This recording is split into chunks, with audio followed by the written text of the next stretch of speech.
Good evening, everybody. My name is Jamie. I am the head of editorial and content at Endowus. I have with us three gentlemen who are on the panel.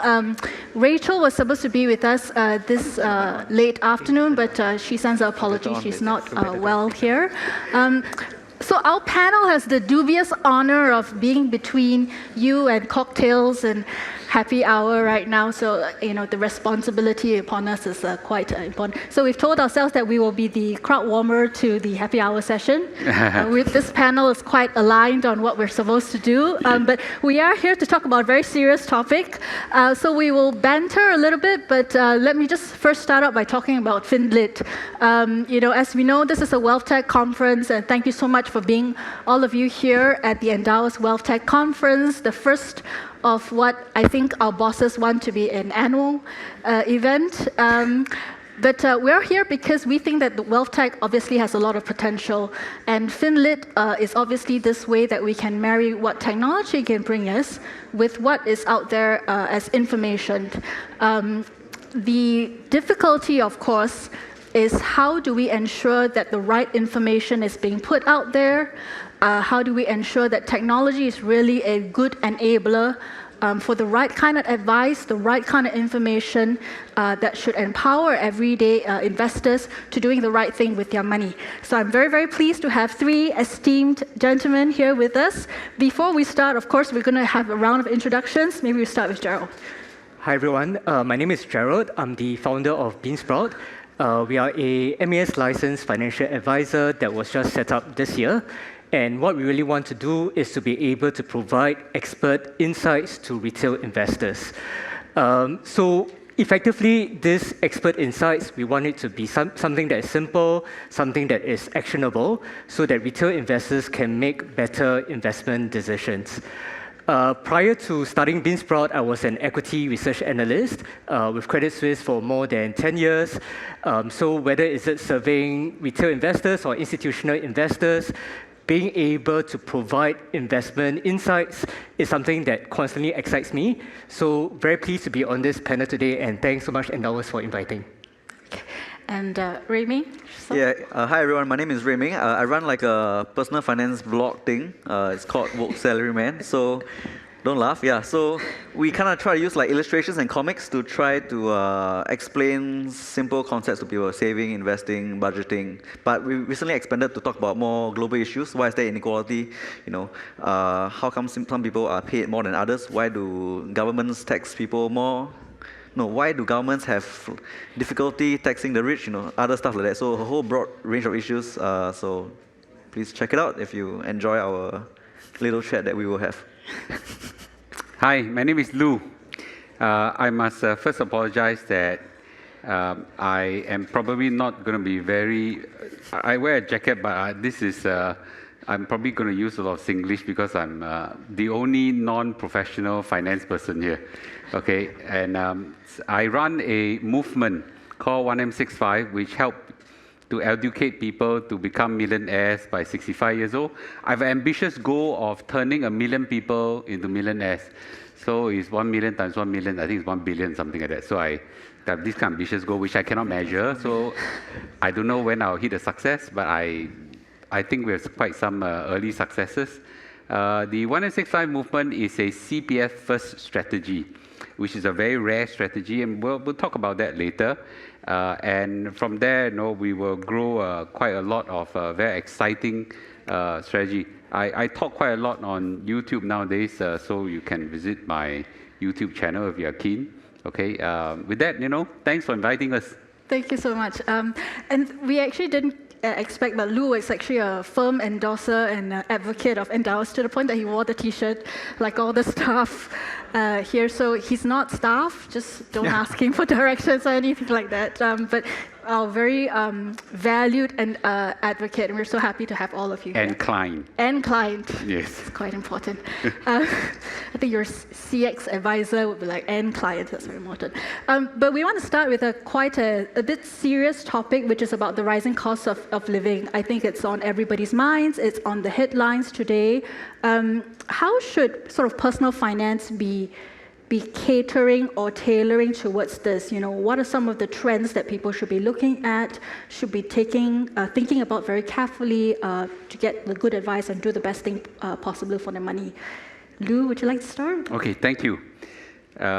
So I think not just the cost of living, I think over the last 2 years, we have been hit by so many. It's rare to get one black swan event. For those people who don't know, black swan is like one of those hurricane and tsunami that hit us, right? It's like life giving you a slap on the face, that kind of thing. But now we have got a flock of black swan flapping all around us, every day. It's very chalat, it's like it's what I call SB, Sibei chalat, so it's like, and that's where, today I was just counting, how can there be so many black swan happening all together? We have COVID, COVID died, then Omicron come and all this kind of thing. Then we have got the inflation problem, then we have got Ukraine war with Russia, then after that China got problem, supply chain got problem, and energy crisis right now in Europe, it's like unbelievably so many, which stresses the most important thing is that we got to have a safety net, that even the world collapse on us, we will still survive. I see a lot of Ang Mo here, excuse me, maybe you're not, some of you are PR, thank you for joining us, but please contribute your CPF. Your CPF there's like one of those, in Hokkien we say sure eat, which means that, bao jia. So it's like, even if the world collapse on you, unless a nuclear bomb in Singapore, or more than 50% of Singaporeans are blind and voted the wrong government in and spend all the money, it will be an incredible, sum of money for that as a safety net. So I emphasize that because that is the anchor of my strategy. With that as an anchor, you will do very well, even whatever black swan crash on you or things like that. Thank you. Remy, you want to take that question as well? Yeah, I think I think lots of personal finance content deals with like investments and budgeting. I actually think there should be more focus on how people can earn more money, how people can become productive individuals when it comes to contributing to society. I think very often how much you can invest depends on how much you earn. And if you don't earn a lot of money, then maybe no amount of investing could help you get there. I think what many people also need to do is to learn why all these black swan events are happening. Because I think if you don't understand these things, very often the reaction is to oh my God, my life is so unfair, it's the worst. Maybe it's not even worth trying. Yeah. And I think that's what I see many young people becoming. They become dejected. There's a lot of movements around the world. There's the Life Flat movement. In Japan, there's the Hikikomori movement. Am I saying it right? I think so. It's the one where they retreat into silence. Yeah, retreat into silence. And then in Singapore, there's this thing called BBFA. It stands for Bui Bui Forever Alone. So. Okay, hang on. I'm being serious. Entertaining. Yeah. So these are people who experience some form of weight gain. Then they think they are no longer attractive on the market, and then once again they retreat into society. That's the main point. And I feel like if people can start to realize the causes behind these life-changing events, they can start to tackle the root of those causes, and then maybe they can start to earn more money. So I think apart from savings and investing, people should talk about what skills are in demand. Simple things like how to negotiate for a salary. I think all these things are not off the table when it comes to personal finance. Before we continue, I would like to say that we are very strong believers in body positive comments. I'm very aware this is going on YouTube, so I just want to, for the... I am also, Yeah, No. I mean, when I reference the term, of course I will have to say "Bui Bui Forever Alone." I think, yeah, that's just this.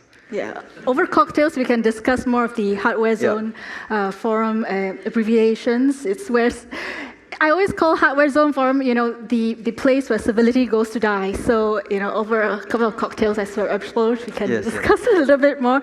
Gerald?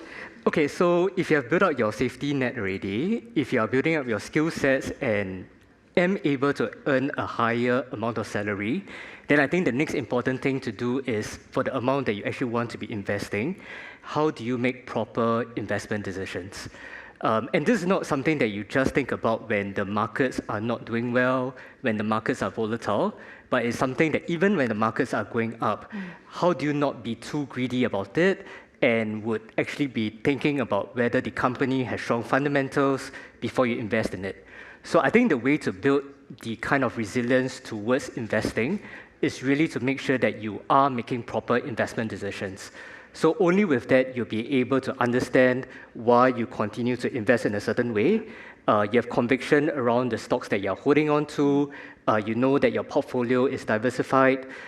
You know that even in a worst case scenario like the Asian financial crisis, your maximum drawdown is to a maximum level. And I think those will provide you with the kind of resilience even when the market is going down because you have actually thought through all of these questions in a very careful way. Yeah. I think oftentimes there's a need to think about thresholds. What is your threshold? What is it that, and it brings about a lot of fundamental questions about yourself. I mean, maybe it's difficult for young people particularly to think about that over a 40-year period because that may change too, right? Through life cycles and different parts of your life. But it actually forces younger people to plan a lot more ahead, especially when you think about inflation, right?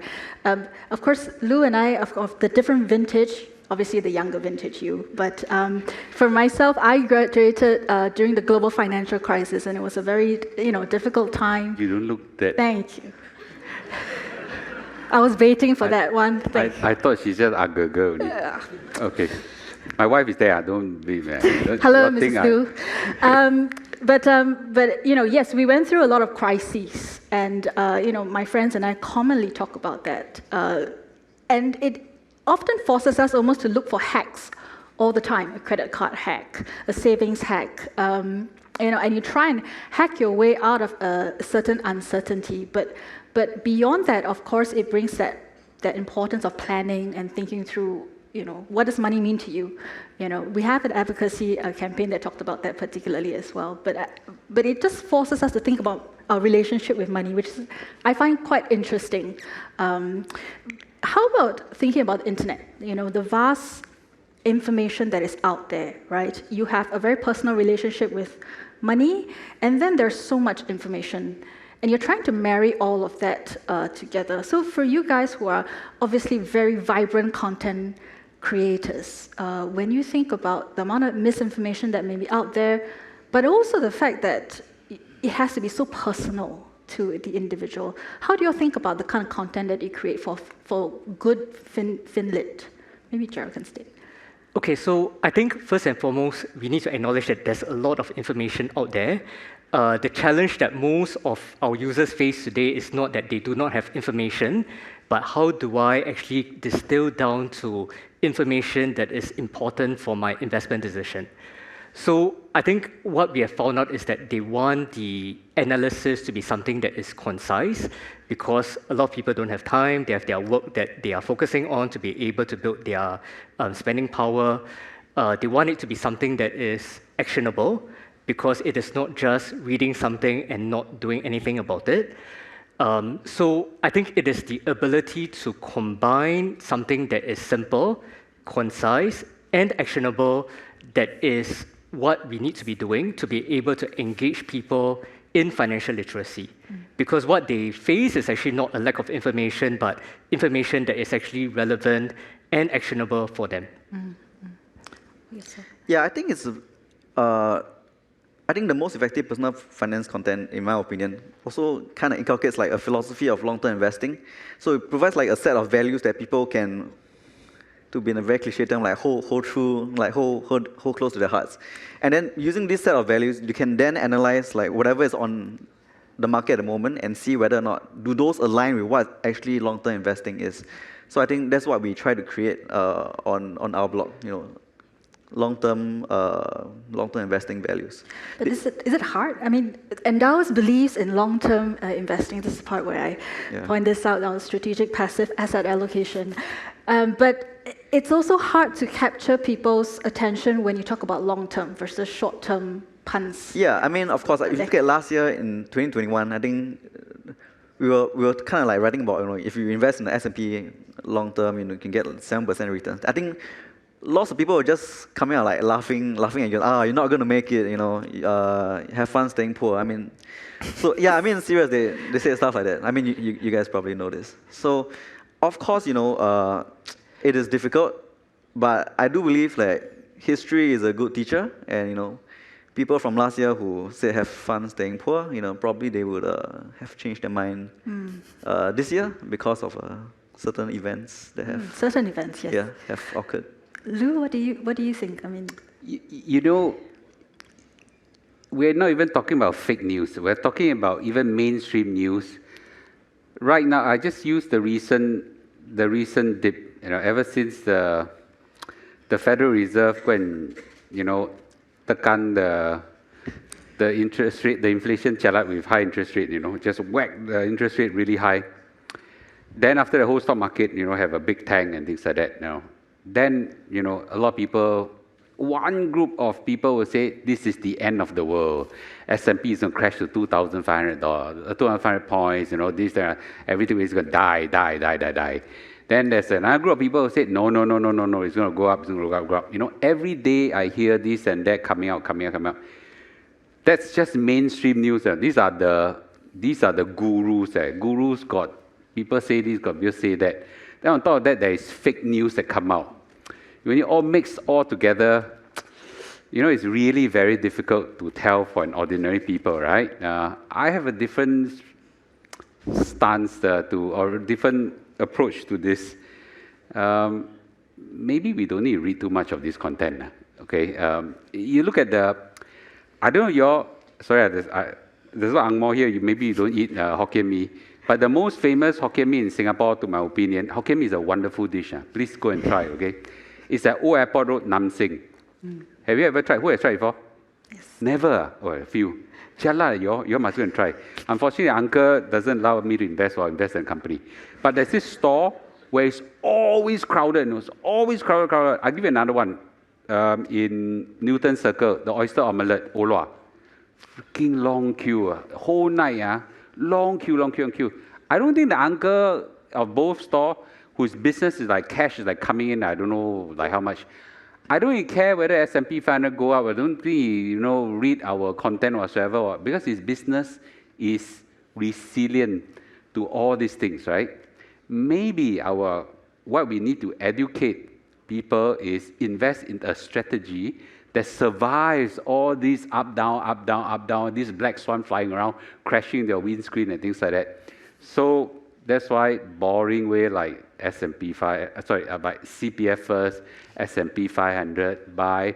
After that, go on with your life. Women, go buy your handbags. Guys, go drive your cars, go enjoy fishing and tour your work whatsoever. That's all we need to do. That's my take. So Hokkien Mee is very important. Yeah, I'm actually getting quite hungry when I think about it. But there is also that challenge of being topical. For a lot of us as content creators, you want to jump onto the conversation, but you want to do it in a responsible way. But at the same time, you also understand that people are talking about it. So Rayming and I had a side conversation about crypto. How do you have a responsible conversation around a hot topic like that? But also make it relatable, but also make it digestible, but also have all that nuance go into that. It's a difficult thing for us to do. But yeah, I think it's difficult to expect for content creators, but it's also very difficult to expect the everyday lay person to be able to read through, like let's say a 1,500 word article full of nuance. So I think a lot of responsibility actually lies with the reader itself. So actually we tried writing about crypto last year. Actually, what we found out is that most people have selective attention. When you say like, blockchain has great potential, everyone's like, oh my god, maybe I should go invest in so and so coin. But when you say like, you should also be prepared to lose everything, they kind of ignore that part. They kind of fixate on huge gains. And I think it has to be said that a lot of responsibility actually lies on the reader rather than the content creator. I mean, of course, this is not to say content creators should just go and like say, this coin is going to go into the moon. I think that is not what they should do. Content creators should strive for like the most unbiased, most nuanced content possible, explain all the risks. But it's not a magic bullet. End of the day, people are going to do what they're going to do. Content creators can only try their best. How about yourself, Jared? I mean, you came from the equity analyst point of view, right? So much jargon out there, not everybody understands, the kind of models that are put out there. How do you think about making it relatable, but also having to explain, very fundamental technical ideas? Okay, so my prior background was an equity research analyst, so I'll push out like PDF reports, making buy or sell recommendations to maybe someone like Sam, who decide whether or not to take a meeting with me. So it was a transition from having to come up with a recommendation to institutional investors towards one that would try to raise awareness towards particular topics amongst retail investors. And the transition has been very significant because one of the first things we did was to test out one of these PDF reports with retail investors. And the feedback that came back was actually horrendous. It was not just in terms of the technical jargon, it was effectively the entire report. Like, it was too wordy, they didn't understand any of the numbers that went into it, even like a PE ratio. So effectively, it meant nothing to anybody. So that was when we did more research to understand what would it be really helpful to a retail investor that if I want to allocate a part of my portfolio towards active investing, what are some of the things that would truly be helpful to him or her? So the few things that truly came out would be, number one, they would want something that is credible. So there's a lot of information that is out there about what is actually being seen as credible, what is something that they can actually trust. I think this was one of the topics that was raised in the earlier panels. The next point is that it needs to be simple because people really prefer to be like going for shopping, buying things on Lazada or Shopee rather than reading investment content. So that is where being simple would actually help in terms of the communication. And then the last part is really making it actionable. So it is not just understanding that, someone without the knowledge towards investing should start with a robo-advisor, but if possible, we should actually think about providing the link to Endowers setting up the account, because I think what they want is something that is actionable and knowing what they need to be doing at the end of the day. Thank you. Thanks for a little Endowers plug. I'd like to point out also that we are launching a curriculum this month as well, so please continue to subscribe to endowers.com/insights. But let me go on to CPF investing, right? This is your love, right? Passion. Your passion, right? Yes. Why do you think it's not something that everybody has taken up? Why do you think there's still a gap in people understanding or wanting to take up CPF investing? Well, if you look back maybe 5 to 8 years ago, CPF have a very bad name. Yeah, it's people go to Hong Lim Park, uncle and aunties go to Hong Lim Park, wow, CPF Chalui, Chengu Chalui, which means basically it's like a CPF Ponzi scheme, that kind of accusation and things like that. It's not that it is, just to be... Yeah, accusation. Those days, very bad, and then we have got really, it's actually quite colorful. You go there and see some of these riots, not riots, sorry, protests. Protests, So at that point of time, when I first started the movement to educate people that, hey, it's a get-rich tool, they call me Mr. CPF. Those days when they call me Mr. CPF was an insult, it's not an affirmation, And then when I appear on social media, 80% of comments will be like, this guy is running dog of the government. You know what's running dog? You have to translate the Chinese, which means you are the lackey, okay, which means you are basically one of those paid people of the government. But we go on, we plow, we grow the community, we tell people, and I role model for people, it's like, yeah, I show you, really make a lot of money, that kind of thing. It took us 5 to 8 years to actually swing the entire community over, and I still don't have 100% success. But I think we've got enough success. Today, when you hit 50, 5 years old, in the past, everybody chung to take every single cent out because for fear the government will eat your money, right? Nowadays, people leave the money there and beg the government, let me put in some more. The world has changed. They ask, let you top up. So I think it's basically poor education takes time to really re-educate people to this thing. So we have got, today I think the world has changed where people now on 1st of January at 12 o'clock, they'll go in their account, click and see huge interest rates, and they flaunt their interest rate on social media, right? If you have been to Sydney and I don't know what community, people are flaunting their CPF interest. I make 20,000, I make 30,000, that kind of thing. So I think it's just a transition period to educate people, and I do hope that transition will move on into something even better. Yeah. How did you build a community, where you built a voice around trying to convince people bit by bit that this is something worthwhile doing? Actually, it was an accident. I didn't want to do this. I'm not even in the finance community, which I think 80-90% of you are. I was being invited by CPF because I got this very interesting strategy. I just top up the CPF special account and MediSave account at a young age, top it up, and then power compounding, $1 million. Then I started that, and I like most Chinese, Singaporean, you make some money, you quietly keep quiet, don't let people know, that kind of thing. Then CPF found out and just say, hey, you make money, never share the rest of the world, I must do that. It's public service, then emotional blackmail me. So I got to go to one of these forums, and so I was in Suntec City, one of these forum, and I gave a talk, and then you're all retirees at 55 years old. By the way, you guys, once you're not there yet, but you guys, when you reach 55 years old, you'll be invited to a talk like this. All the auntie, uncles who invited them, they'll invite a speaker like me, come and tell everybody at 55 years old what happened. Christopher Tan, where are you? He's also usually invited as well. So both of us are sometimes invited. But anyway, then we invited. Then they'll take a talk. In that talk, then I tell people, oh, if you put money at 30 years old and let it compound, you'll get $1 million. Then after the talk, about 20, 30 people crowd around me and just said, why didn't you tell me that earlier? Why didn't you tell me that earlier? Wow, imagine 30-year-old people, and then all CPF officers all run one side, hide in one corner. Right? I kena all the, that kind of thing. Then after the whole thing over, then I say, come. Why don't you tell them earlier, Then I say, we tell no use, you tell. I say, I tell. You organize another talk, I tell.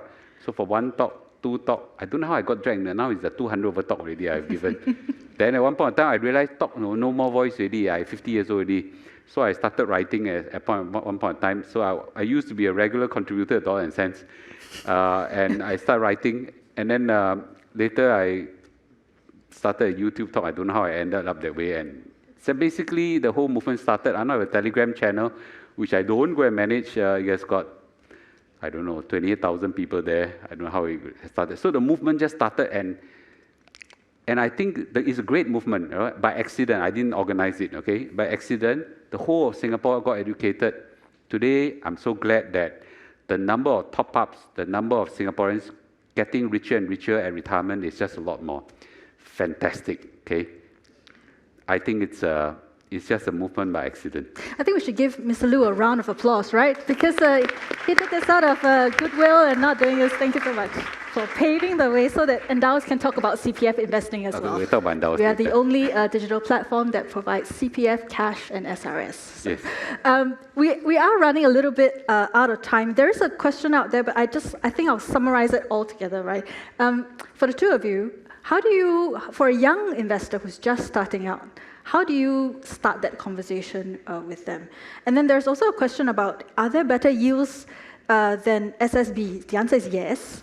But maybe I think if you could broaden out the question to how should a young investor start investing, but also think about diversification, which may be quite boring, perhaps, but an important lesson to think about. So maybe that. Yeah, I think one thing the young investor should do is to avoid chasing max gains, which is very tempting, of course, when you start. So for example, let's say there's something offering 12% on the market versus 4%. Obviously, the young person will naturally say, oh my God, I want the 12%. But what they do not know that in the short term, that 12% could go down like as much as 30, 40%. I think these are concepts people should know, but I think they do not know enough of. I think one way to get this perspective is to study historical events. So maybe even personal finance could educate people on things that happened in the past, Asian financial crisis, dot-com bubble, GFC, back in 2008. So for example, if people studied the dot-com bubble, they will know that a long time ago, there was a company called pets.com, which had very high valuation and then crashed to the ground and became nothing. Maybe if they had that perspective, they would know that in the crypto space, there are many, many pets.coms. So maybe it's about letting people see that, human nature tends to be quite consistent over the years. And the fear and greed cycle happens, very, very often, more often than you think. And each time people say, oh, this time is different, very often it is not different. Yeah. I think, that's one way. Over to you. Maybe just to tie everything together, since this is a Finlit panel, I think that is where knowledge can actually help to build the confidence among a young investor. And that's why he's here to share about CPF. Salaryman is here and very popular. Dollars and Cents is spreading the personal finance news. And Beansprout is here to actually provide the investment insights, because we all believe that with the right investment insights, with the right philosophy towards investing, if you know what are the various tools that are available in the market, you'll be able to make a more confident choice. And I think that is what the young investor would need at this point in time, such that through the ups and downs of the market, he would have the conviction towards his entire investment philosophy and wouldn't be swayed by some of the short-term movements. I think all three of us are very committed towards Finlit, right, in various forms. And of course, WealthTech has really paved the way when talking about using visuals. I think Beansprout is really quite topical on this. And of course, Lou is here on CPF. I want to encourage everybody who's with us online and also in the crowd to continue looking at Finlit. And for all of us as partners here, if you've had suggestions, at the end of the day, I think it's about empowering the everyday investor. And I think that's ultimately our message, right? To be able to democratize finance and to make it not difficult, to make it something that not everybody has to stay in their lane to understand finance. Finance is about your everyday life, and want to make sure that you are empowered with all that information. So continue to reach out to all of us, and with things like EWC and other events that are out there, and all of us are, I think, easily contactable, socials, emails, and like YouTube as well. I think continue to stay in touch with all of us, and if you have any suggestions on how to do Finlit better, please always approach any of us. I think the whole point of this is that, with a lot of content, we're actually very open today, right? We are very easily reached, and I think that's the whole point, right? Finance used to be something that was very far away, and it's not something that you can touch today. So with all that colorful language that we've provided to you with this panel, it leaves me to thank the three gentlemen here and thank all of you for sticking around. And thank you very much for everybody. Thank you. Thank you.